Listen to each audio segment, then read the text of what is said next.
제가 얼마 전에 정말 가까운 친구 한 명이 있었어요. 이 친구는 항상 다른 사람에게 친절하고 주변 사람들을 잘 챙기는 사람이었죠. 그런데 어느 날 이 친구가 갑자기 연락을 끊어버렸어요. 아무런 예고도 없이 말이에요. 그 순간 머릿속이 하얘졌어요. 평소에 감정을 잘 드러내지 않던 이 친구가 이렇게 갑자기 멀어지다니, 얼마나 많은 감정을 억누르며 살아왔을까 생각하니 마음이 먹먹해졌어요. 그런데 찾아보니까 이게 진짜 이유가 있더라고요.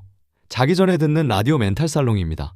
듣다 보면 행복한 삶을 지향하는 멘탈살롱, 이제 시작합니다. 이런 일이 왜 일어날까요? 사실 큰 사건 때문이 아니라 작은 감정들이 쌓이면서 마음에 큰 상처를 남기는 경우가 많아요. 착한 사람들은 자신의 감정을 잘 드러내지 않지만 그들이 감정을 억누르며 상처를 받는 것은 분명하거든요. 그 감정들이 쌓이다 보면 결국 터지게 되는 거죠. 혹시 여러분도 그런 경험 있으신가요?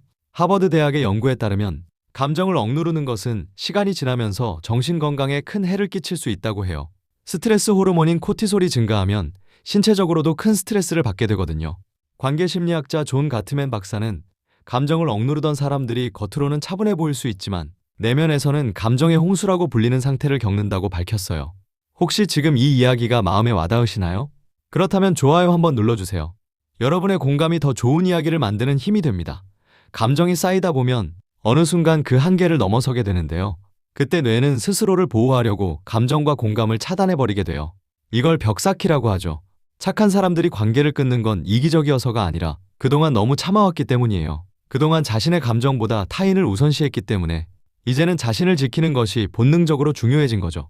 심리학자 브레네 브라운은 취약함의 힘이라는 개념을 통해 관계에서 진정성의 중요성을 가르쳐요. 감정을 솔직하게 표현하는 것이 깊은 관계를 맺는 데 도움을 준다는 거죠.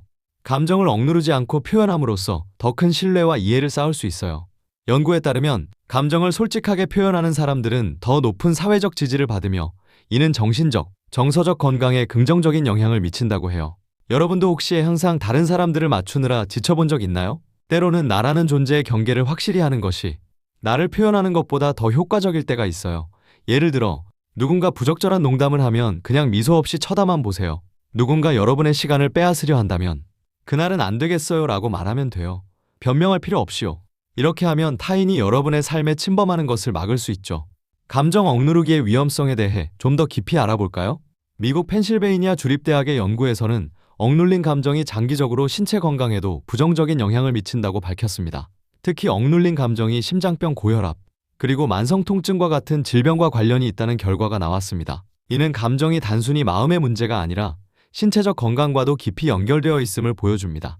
또한 감정을 억누르는 사람들은 종종 자신이 얼마나 지쳤는지를 깨닫지 못하는 경우가 많습니다. 한 연구에서는 감정을 억누르는 행위가 일상적인 에너지를 소모시키며 이는 결국 피로감과 번아웃으로 이어질 수 있음을 발견했습니다. 이러한 상태는 결국 직장이나 가족, 친구들과의 관계에서도 부정적인 영향을 미치게 되죠. 지금 이 순간 조용히 듣고 계신 분들께 부탁드립니다. 아직 구독을 안 하셨다면 구독과 알림 설정 한 번만 눌러주세요. 매일 밤 여러분의 마음을 어루만져 드리겠습니다. 만약 누군가를 끊어내고 나서 스스로를 의심하고 계신다면 자신을 보호하기 위해 내린 현명한 결정이었다고 기억하세요. 그것은 더 나은 관계로 나아가기 위한 중요한 단계예요. 여러분의 가치를 알아주는 사람들로 그 빈 공간을 채우세요. 감정 문제를 관리하는 방법도 소개해드릴게요. 첫째, 매일 10분씩 자신만의 시간을 가져보세요. 명상이나 호흡 운동, 혹은 조용한 시간을 가지는 것이 자신을 돌보는 데 도움이 돼요.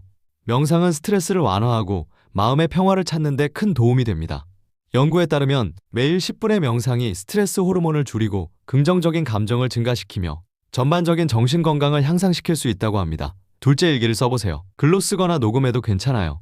자신의 감정을 표현함으로써 감정을 정리하고 이해할 수 있게 돼요.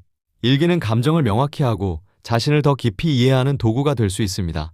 또한 감정을 외부화함으로써 내면의 혼란을 줄이고 새로운 시각을 얻을 수 있게 돕습니다. 셋째, 믿을 수 있는 사람과 대화를 나누세요. 친구나 가족, 혹은 전문가와의 대화는 마음을 편안하게 해줄 수 있어요. 비록 어려울 수 있지만 이런 대화는 새로운 시각을 제공하거든요. 전문가의 도움을 받는 것도 큰 도움이 될 수 있습니다. 심리치료나 상담은 감정의 복잡한 매듭을 풀어주는 데 큰 역할을 할 수 있습니다. 그리고 또 하나, 일상 속에서 자신에게 작은 보상을 주는 것도 중요합니다.